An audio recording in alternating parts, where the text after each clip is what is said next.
अनाया ने कौए की बात सुनकर आश्चर्यचकित होकर उसे देखा। कौआ उसकी किताब में रुचि दिखाते हुए और भी सवाल पूछता है, क्या तुम मुझे ये पढ़कर सुनाओगी?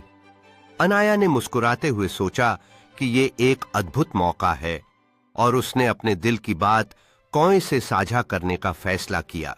अनाया को पक्षियों और जानवरों से बहुत प्यार था। एक दिन वह एक पेड़ की छांव में बैठकर किताब पढ़ने में व्यस्त थी, तभी एक कौआ आया और उसके घर की दीवार पर बैठ गया। कौए ने उसे अपनी सुरीली आवाज में कां कां कहकर सलाम किया। अनाया ने उसकी तरफ देखा, लेकिन फिर अपनी किताब में व्यस्त हो गई कि अचानक ऐसा हुआ कि उसे यकीन नहीं आया कि वह कौआ उससे पूछ रहा था कि वह क्या पढ़ रही है। अनाया ने मुस्कुराते हुए किताब को कौए की ओर घुमाया, जैसे कि वह अपने नए पंख वाले दोस्त के साथ अपनी कहानी साझा करने जा रही है। कौआ और भी करीब आ गया। उसकी आंखें जिज्ञासा से भरी हुई थीं। जैसे ही अनाया ने पेड़ की छांव में ऊंची आवाज में पढ़ना शुरू किया, अनाया ने एक रोमांचक कहानी सुनाना शुरू किया। उसके इशारे और चेहरे के भाव कौए की ध्यान खींच रहे थे। कौआ अपनी पंखों को उत्साह से हिलाते हुए अनाया की कहानी के नाटकीय हिस्सों पर प्रतिक्रिया कर रहा था, जैसे वह पूरी दिलचस्पी के साथ सुन रहा हो।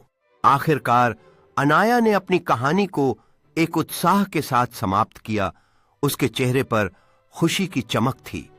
कौआ ने सिर को झुका दिया, जैसे वह उस साहसिकता पर विचार कर रहा हो जिसे उसने अभी सुना था।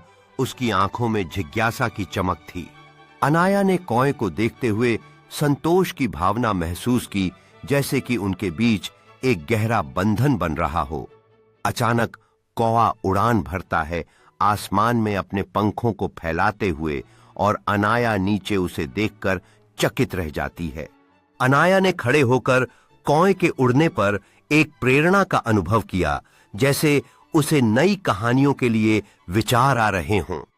सूर्यास्त के समय आसमान संतरी और गुलाबी रंगों से भरा हुआ था और कौआ दूर जाते हुए अपनी आकृति में छोटा होता गया।